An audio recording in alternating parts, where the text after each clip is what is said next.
Hi guys. आज हम start करेंगे फंडामेंटल राइट्स, जो कि है part third of Indian constitution में। ये वाले जो आगे आने वाली 3-4 क्लासेस हैं बहुत ज़्यादा इम्पॉर्टेंट है। ये 3-4 क्लासेस हमारी फंडामेंटल राइट्स पे ही होंगी, हमारे मौलिक अधिकार पे ही होंगी।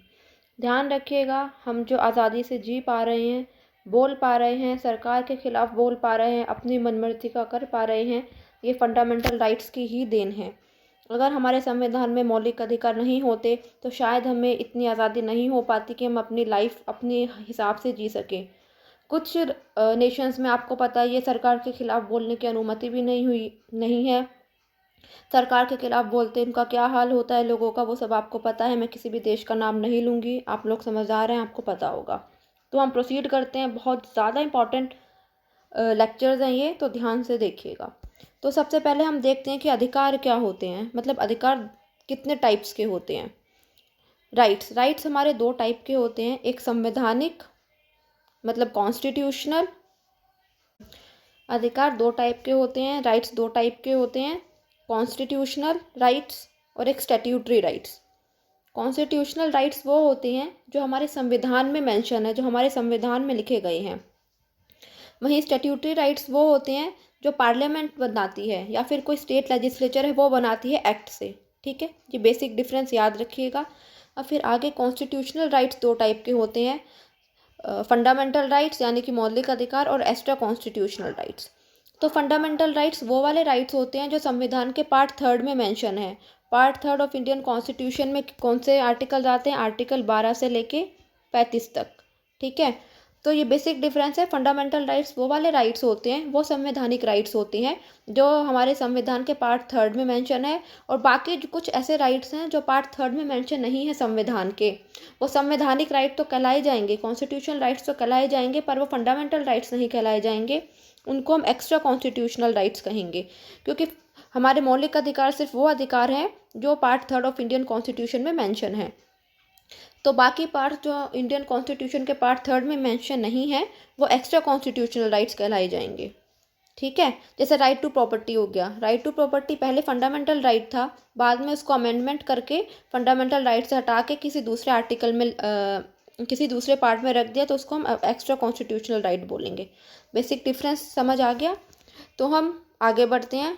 फंडामेंटल राइट्स हमारे जो अदर राइट्स होते हैं, मान लीजिए कि जैसे स्टैट्यूटरी राइट्स हो गए या फिर एक्स्ट्रा कॉन्स्टिट्यूशनल राइट्स हो गए, उनसे कैसे अलग हैं? बेसिक सी बात है, कुछ ज़्यादा इंपॉर्टेंट होते हैं फंडामेंटल राइट्स। जैसा कि हमने देखा संविधान के पार्ट 3 में है, तो बेसिक डिफरेंस तो कुछ होगा ही।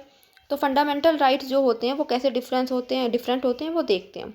कि जो ऑर्डिनरी राइट्स होते हैं, जो सिंपल राइट होते हैं, वो हमारे जो सिंपल लॉ होते हैं ना, उनसे प्रोटेक्टेड होते हैं। मतलब अगर उन ऑर्डिनरी राइट्स में कुछ चेंज करना हो ना, तो सिंपल हमारा पार्लियामेंट का कानून है, हमारा पार्लियामेंट सिंपल लॉ से, सिंपल जैसे और बाकी लॉज पास करता है और बाकी रूल्स पास करता है ना, वैसे हमारे अमेंड कर देगी।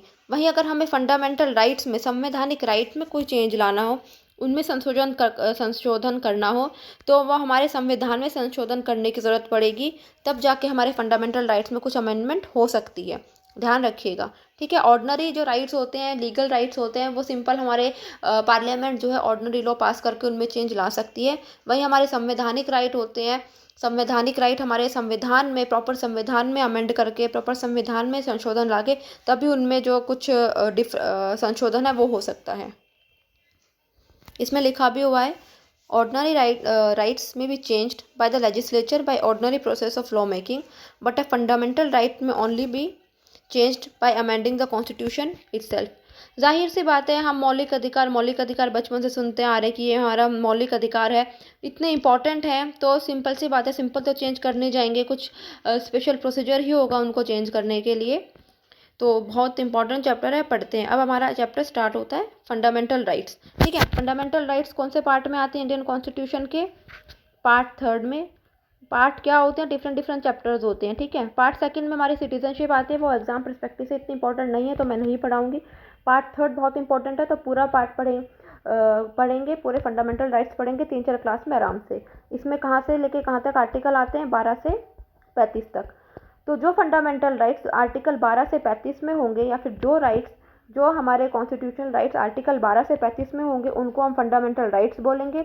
बाकी और भी कुछ छोटे मोटे राइट्स हैं हमारे संविधान में, इस पार्ट के अलावा और कहीं मेंशन है, और जिस जगह मेंशन होंगे उनको हम एक्स्ट्रा कॉन्स्टिट्यूशनल राइट्स बोलेंगे। तो ये मैंने आपको पहली या दूसरी क्लास में बताया था कि फंडामेंटल राइट हमने यूएसए से लिए हैं, ठीक है। ये छोटी छोटी लाइनें हैं, ध्यान रखिएगा, पेपर में सीधा पूछ लेते हैं कि मार्क क्यों हुई है मैंने कि किसका इनका पर्पस क्या होता है, पॉलिटिकल डेमोक्रेसी प्रमोट करने का। और संवैधानिक राइट्स को हम संवैधानिक क्यों बोलते हैं, क्योंकि ये फंडामेंटल लॉ ऑफ लैंड है, ठीक है। They are guaranteed and protected by the constitution, कि भाई इनकी जो रक्षा है जो कौन गारंटी करता है, कौन हमें प्रोवाइड करता है राइट्स, ये वाले हमारा संविधान ही प्रोवाइड करता है ना, इसलिए इनको हम फंडामेंटल राइट्स बोलते हैं। और फंडामेंटल लॉ ऑफ लैंड, कोई भी हमारा लॉ बनाया जाता है वो इस नज़र से बनाया जाता है, इसको देख के बनाया जाता है कि कहीं हमारे सिटीजन्स के जो मौलिक अधिकार है उनका उल्लंघन तो नहीं हो रहा है।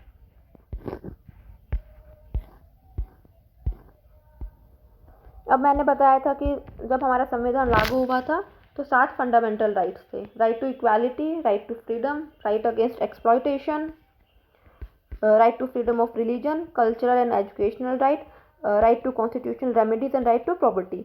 पर बाद में राइट टू प्रॉपर्टी को फंडामेंटल राइट्स में से हटा दिया गया था 44th कॉन्स्टिट्यूशनल अमेंडमेंट के साथ। अब वो आर्टिकल 300A में है, ठीक है। पार्ट कौन सा, ये पार्ट 12 ऑफ इंडियन कॉन्स्टिट्यूशन। ध्यान रखिएगा, अब हमारे पास सिर्फ 6 फंडामेंटल राइट्स हैं। जो राइट टू प्रॉपर्टी था उसको हटा दिया गया था फंडामेंटल राइट से।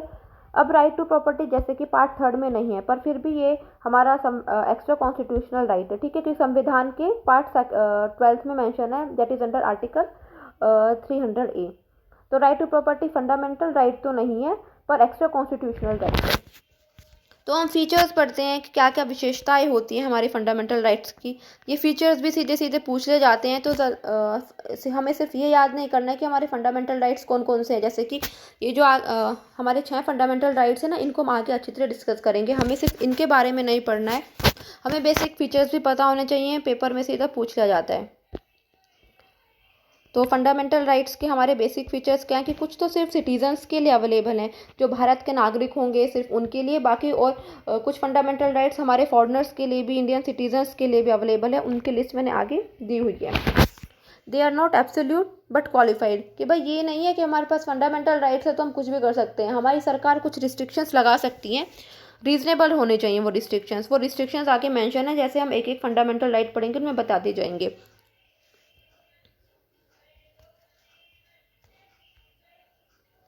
Most of them are available against the arbitrary nature of the state. एक तो ध्यान रखिएगा, सभी नहीं, मोस्ट ऑफ देम, यहाँ पे मोस्ट ऑफ देम लिखा हुआ है, ऑल ऑफ देम नहीं लिखा हुआ है।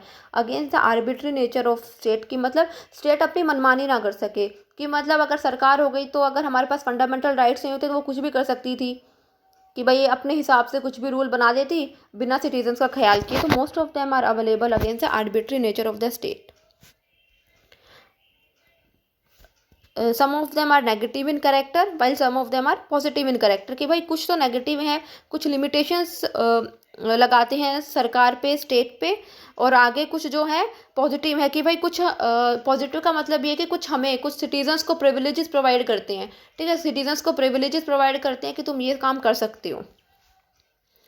They are justiciable in nature, कि मतलब दे आर जस्टिसेबल का मीनिंग क्या है कि अगर हमारे किसी भी फंडामेंटल राइट का उल्लंघन होता है ना, तो हम सीधा कोर्ट जा सकते हैं, और वो भी सुप्रीम कोर्ट जा सकते हैं, ठीक है। फंडामेंटल राइट का एक ये भी फीचर है कि अगर हमारा कोई भी फंडामेंटल राइट हमारा वायलेट होता है, उल्लंघन होता है किसी भी फंडामेंटल राइट का, तो हम उसके खिलाफ सीधा सुप्रीम कोर्ट जा सकते हैं। अगर सिंपल ऑर्डिनरी राइट का उल्लंघन होता है तो पहले हमें डिस्ट्रिक्ट कोर्ट जाना पड़ेगा, फिर हाई कोर्ट, फिर सुप्रीम कोर्ट। पर फंडामेंटल राइट्स को फंडामेंटल इसलिए भी बोलते हैं क्योंकि हम सीधा सुप्रीम कोर्ट जा सकते हैं उनके उल्लंघन के लिए। यही नेक्स्ट पॉइंट आ गया, they are defended and guaranteed by the supreme court, की aggrieved person can directly go to the supreme court, ये मैंने बता ही दिया। दे आर नॉट सार्कोसेंट और परमानेंट, कि भाई ये नहीं है कि एक बार जो फंडामेंटल राइट में चीज़ लिख दी वो परमानेंटली रहेगी। सिचुएशन के हिसाब से कर्टेल हो सकते हैं, उन पर पाबंदियाँ लग सकती हैं, अमेंड हो सकती हैं, जैसे राइट टू प्रॉपर्टी अमेंड हुआ था। और फंडामेंटल राइट्स हमारी इमरजेंसी के टाइम पे भी सस्पेंड हो सकते हैं, ठीक है, ये आगे इमरजेंसी वाले चैप्टर में पढ़ेंगे। इमरजेंसी का नाम सुनते ही सब लोगों को शायद 1975 वाली इमरजेंसी याद आ जाती है। तो 1975 के बाद हमारे इमरजेंसी के प्रोविजंस में भी बहुत चेंजेस हुए हैं, ये इतना इम्पोर्टेंट नहीं है ये वाला पॉइंट, ठीक है।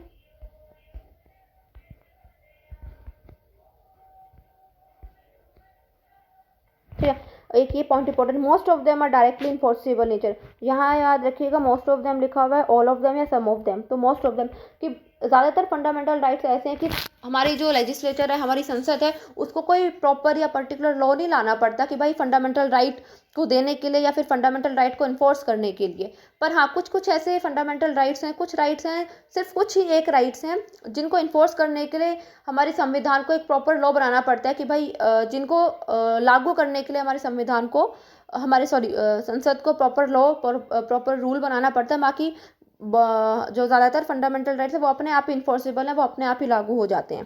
ठीक है। तो डेफिनेशन ऑफ स्टेट, पीछे हमने स्टेट पढ़ा था, तो स्टेट में क्या क्या वो आते हैं। मैंने बताया था कि फंडामेंटल राइट्स हमारे आर्टिकल 12 से लेके 35 तक हैं। आर्टिकल 12 में क्या है, आर्टिकल 12 में हमारी डेफिनेशन ऑफ स्टेट है कि भाई जो हम स्टेट पीछे बोला है मैंने 2-3 बार, उस स्टेट में कौन कौन सी चीज़ें आती हैं। ठीक है। तो हम देखते हैं कि जो वर्ड स्टेट है उसमें क्या क्या आती हैं, क्या क्या चीज़ें आती हैं, कौन कौन सी जो हमारी ऑर्गेनाइजेशन है वो स्टेट का हिस्सा है, ये भी बहुत इंपॉर्टेंट है, पूछे जाते हैं। तो स्टेट में क्या आएगी, हमारी executive and legislative organ of the government, कि मतलब हमारे एग्जीक्यूटिव्स आ गए, एमपीज एमएलएज आ गए, और हमारी लेजिस्लेटिव मतलब पार्लियामेंट आ गई, यूनियन गवर्नमेंट की। Executive and legislative organ of the state government, कि भाई सेंट्रल गवर्नमेंट की एग्जीक्यूटिव एंड लेजिस्लेटिव ऑर्गन है तो स्टेट के भी होंगे। जितनी भी लोकल अथॉरिटी हमारी पंचायत हो गई, म्यूनिसिपैलिटीज़ हो गई वो, या फिर ऑल अदर अथॉरिटीज़ जो कि स्टैट्यूटरी हैं। याद रखिएगा स्टैट्यूटरी बॉडीज़ वो होती हैं जो हमारे संविधान, जो हमारी संसद में किसी रूल के तहत बनती हैं। स्टैट्यूटरी बॉडीज़ वो कहलाती हैं जब हमारी संसद के, पार्लियामेंट के किसी एक्ट के थ्रू बनती हैं, जैसे हमारी एलआईसी हो गई, ओएनजीसी हो गई, या फिर और भी कोई स्टैट्यूटरी बॉडीज़ हैं। ठीक है। स्टैट्यूटरी बॉडीज़ का ध्यान रखिएगा। कुछ नहीं है। अब law inconsistent with the fundamental rights, कि भाई ये वाला जो है हमारा आर्टिकल 12 में हमारा स्टेट की डेफिनेशन आ गई। हमारे आर्टिकल 13 में जो है कुछ लॉज बताए गए हैं कि एक लॉ की डेफिनेशन क्या होती है, कि article 13 declares that all laws that are inconsistent with or in derogation of any of the fundamental rights shall be void, कि भाई अगर संसद कोई भी या फिर स्टेट लेजिस्लेचर कोई भी कानून बनाती है जिससे हमारे फंडामेंटल राइट्स का उल्लंघन होता है, हमारे फंडामेंटल राइट्स को नुकसान पहुंचा है, तो वो लॉ जो है वो वॉइड हो जाएगा, मतलब खारिज कर दिया जाएगा। तो वो लॉ की डेफिनेशन है। इसी को हम जुडिशियल रिव्यू कहते हैं, डॉक्ट्राइन ऑफ जुडिशियल रिव्यू, की हमारा सुप्रीम कोर्ट उस लॉ को खारिज कर सकता है। ठीक है। आर्टिकल 12 में स्टेट की डेफिनेशन है। आर्टिकल 13 में law inconsistent with fundamental rights, की अगर कोई भी लॉ हमारे फंडामेंटल राइट्स का उल्लंघन करती है, उनके खिलाफ जाती है, तो वो लॉ जो है वो खारिज कर दिया जाएगा। लिस्ट दी गई है हमारे फंडामेंटल राइट्स के बारे में। ये लिस्ट आपको यूं क्यों याद रखनी है, ये मैं थोड़ा छोटा और कर देती हूँ, वरना 1 मिनट, हाँ इतना ठीक है, 2 पार्ट में बढ़ लेंगे। हमारे जो आर्टिकल 12 से 35 था, मैंने बताया था आर्टिकल, यूजुअली फंडामेंटल राइट्स को कैसे याद किया जाता है कि आर्टिकल 14 से लेकर 32 तक ये बच्चों का काम है। अब हमें कॉम्पिटेटिव एग्जाम्स की तैयारी करनी है तो हमें होलिस्टिकली पढ़ना होगा, डेप्थ में पढ़ना होगा। आर्टिकल 12 में स्टेट की डेफिनेशन आ गई। आर्टिकल 13 में हमारी क्या आ गई, लॉज की वो आ गई कि अगर कोई लॉ हमारा फंडामेंटल राइट का उल्लंघन करता है वो है। अब आर्टिकल 14 से लेके 32 में हमारे फंडामेंटल राइट्स मेंशन है कि कौन कौन से हमारे पास फंडामेंटल राइट्स होते हैं। तो एक बार इन पर नज़र मार लेते हैं कि आर्टिकल 14 से लेकर 18 तक हमारी राइट टू इक्वालिटी है। उसमें आता है equality before law, equal protection of law, prohibition of discrimination on grounds of religion, race, caste, sex, place of birth, equality of opportunity, abolition of untouchability and prohibition of its practice, abolition of titles, right to freedom में protection of 6 rights, right to speech and expression, assembly, association, movement, residence, profession, protection in respect of conviction of offences, protection of life and personal liberty, protection of elementary education, protection against arrest and detention in certain cases। ये हमारे right to freedom मतलब 19 से 22 तक। फिर हमारा right against exploitation है, article 23 से 24 में कवर होता है वो। उसमें आते हैं हमारे एक तो prohibition of human trafficking and forced labour, prohibition of employment of children in factories. Right to freedom of religion हमारा 25 से लेकर 28 तक है कि जो हम कोई भी धर्म अपने हिसाब से फॉलो कर सकते हैं, वो इसी राइट की देन है। तो freedom of conscience and free profession, practice and propagation of religion, right to manage religious affairs, right from payment of taxes for promotion of any religion, right from attending religious instructions or worship in certain educational institutions. ये हमारा right to freedom of religion है। मैं अभी सिर्फ rights के नाम बोल रही हूँ, ये वाले सारे राइट्स जो हैं हम एक एक करके आने वाली क्लासेस में बिल्कुल आराम से तसल्ली से पढ़ेंगे। कल्चरल एंड एजुकेशनल राइट्स में हमारे 2 राइट्स आते हैं आर्टिकल 29 और 30 के अंदर, protection of language, script and cultural of minorities, right of minorities to establish and administer educational institutions. अब देखो ये वाला राइट्स, आगे आने वाला rights, right of constitutional remedies, इसको हम हार्ट ऑफ इंडियन कॉन्स्टिट्यूशन बोलते हैं। बाबा साहेब ने इसको फंडामेंटल ऑफ फंडामेंटल राइट्स बोला है कि हमारे फंडामेंटल राइट्स को सुरक्षित करने वाला जो राइट है वो खुद एक फंडामेंटल राइट है। बात को आराम से समझिएगा कि अगर मैंने बोला था कि अगर हमारा फंडामेंटल राइट कोई भी उल्लंघन होता है, वायलेट होता है, तो हम सीधा सुप्रीम कोर्ट जा सकते हैं। तो ये वाला जो राइट है इसको खुद फंडामेंटल राइट बना दिया गया है। तो कितनी इंपॉर्टेंट पार्ट है, कितनी इंपॉर्टेंट बात है ये कि right to constitutional remedies, right to move the supreme court of enforcement of fundamental rights कैसे जा सकते हैं हम आगे पढ़ेंगे। ठीक है, ये वाला बहुत इंपॉर्टेंट है कि हमारा संविधान ये वाला इसलिए कि ताकि हमारा संविधान या फिर कोई और खुद ही इन फंडामेंटल राइट्स का उल्लंघन ना करे, इसलिए ये बताया गया है। तो यहाँ पे ये वाले फंडामेंटल राइट्स हैं, इस पूरी लिस्ट है, ये आपको बिल्कुल अच्छी तरह याद होनी चाहिए कि कौन से राइट टू इक्वालिटी में कौन कौन से राइट्स आते हैं। और साथ में आर्टिकल के साथ आर्टिकल 14 आते ही आपके दिमाग में ये आ जाना चाहिए था। आर्टिकल 15 अगर कोई बोले, कोई पूरा नहीं बोलेगा कि भाई prohibition of discrimination on certain grounds, article 15 बोलते ही आपके दिमाग में आ जाना चाहिए। तो ये पूरी लिस्ट दी हुई है 6 फंडामेंटल राइट्स की, उनके अंदर कौन कौन से राइट्स होते हैं विद आर्टिकल आपको याद होनी चाहिए। ठीक है, और आसपास अपने सोसाइटी में फिर ऑब्जर्व भी कीजिएगा चीज़ों को कि जो हमारी सोसाइटी में हो रहे हैं। जैसे हम कुछ कुछ जगह पे देखते हैं छोटे छोटे बच्चों को काम पे लगा दिया जाता है, तो क्या आपको फंडामेंटल राइट्स पढ़ने के बाद ये सीधा ध्यान में आ जाना चाहिए कि भाई ये कौन से राइट का उल्लंघन हो रहा है। Right against exploitation, prohibition of children in factories etcetera, कि भाई छोटे बच्चों को तो किसी भी जगह पे काम पे नहीं लगा दिया जा सकता। हमें सिर्फ प्रैक्टिकल थ्योरी नहीं पढ़नी है, हमें सिर्फ थ्योरेटिकल पार्ट नहीं पढ़ना है। ठीक है, फंडामेंटल राइट्स हमने पढ़ लिए, रट लिए, काम हो गया। उसके बाद हमें अपनी सोसाइटी में ऑब्जर्व करना है, अपने आप चीज़ों को ऑब्जर्व करना आना चाहिए पॉलिटी पढ़ के कि भाई जो हमारी आसपास चीज़ें हो रही हैं वो कितनी सही हो रही हैं, कितनी गलत हो रही हैं। ठीक है, क्यों हो रही हैं, कैसे हो रही हैं। अपने आप इतने मैच्योर अब आपको बनना पड़ेगा दिमाग से कि एक बार जब हमने थ्योरेटिकल पार्ट पढ़ लिया किसी भी चीज़ का, तो उसका इम्प्लीमेंटेशन हमारी सोसाइटी में अच्छी तरह हो रहा है या नहीं हो रहा है। ये मेन इंपॉर्टेंट हमारा जो वो है पर्पज़ है चीज़ों को पढ़ने का, ये इंपॉर्टेंट पर्पज़ होना चाहिए कि भाई हमने जो पढ़ा है अब उसको हम सोसाइटी को एनालाइज कर सकें उस नज़र से कि वो सही चीज़ें हो भी रही हैं या नहीं हो रही हैं। ठीक है, अब आगे लिस्ट दी गई है। जैसे मैंने एक पॉइंट बताया था फीचर ऑफ फंडामेंटल राइट में कि कुछ राइट्स हमारे सिटीजन्स को अवेलेबल है, सिर्फ भारत के नागरिक को अवेलेबल है, और कुछ राइट्स हमारे भारत के नागरिक और बाकी फॉरेनर्स को भी अवेलेबल हैं। तो ये सिर्फ उनकी लिस्ट दी गई है, एक बार नज़र मार लीजिएगा, क्योंकि शायद मैंने अभी हरियाणा PSC दिया था तो उसमें पूछ लिया गया था कि कौन से राइट्स सिर्फ सिटीजन्स को अवेलेबल हैं।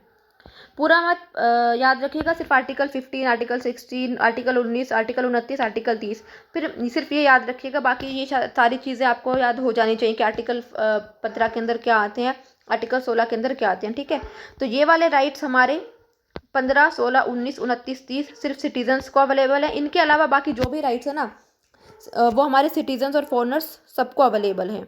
ठीक है, तो बस आप ये याद रखिएगा कि सिटीजन्स को कौन से अवेलेबल है, क्योंकि ये कम है, 1, 2, 3, 4, सिर्फ 5 राइट्स हैं जो सिर्फ हमारे सिटीजन्स के लिए हैं, सिर्फ हमारे सिटीजन्स को अवेलेबल है। इनके 5 राइट्स के अलावा जो भी राइट है ना वो हमारे सिटीजन्स और फॉरेनर्स सबको अवेलेबल है। ठीक है, तो यहाँ हमारा फंडामेंटल राइट्स का इंट्रोडक्शन ख़त्म होता है। आज सिर्फ हम इंट्रोडक्शन ही पढ़ेंगे।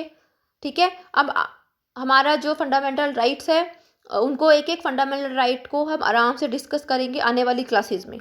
तो हमारा आज का लेक्चर आज यहीं ख़त्म होता है। एक बार आप नज़र मार लीजिएगा चीज़ों पे, याद रखिएगा ये फंडामेंटल राइट्स वाला चैप्टर पढ़ने के बाद आपको सोसाइटी में पता चल जाना चाहिए कि चीज़ें कितनी सही हो रही हैं, कितनी गलत हो रही हैं। ठीक है, तो हम अपनी जो फंडामेंटल राइट्स की क्लास है आगे आने वाली क्लासेज में प्रोसीड करेंगे। एक एक राइट को आराम से पढ़ेंगे, सोसाइटी के नज़र से पढ़ेंगे कि सोसाइटी में कैसा हो रहा है, ये होना चाहिए या नहीं होना चाहिए। तो हमारा आज का लेक्चर यहीं ख़त्म होता है। Thank you.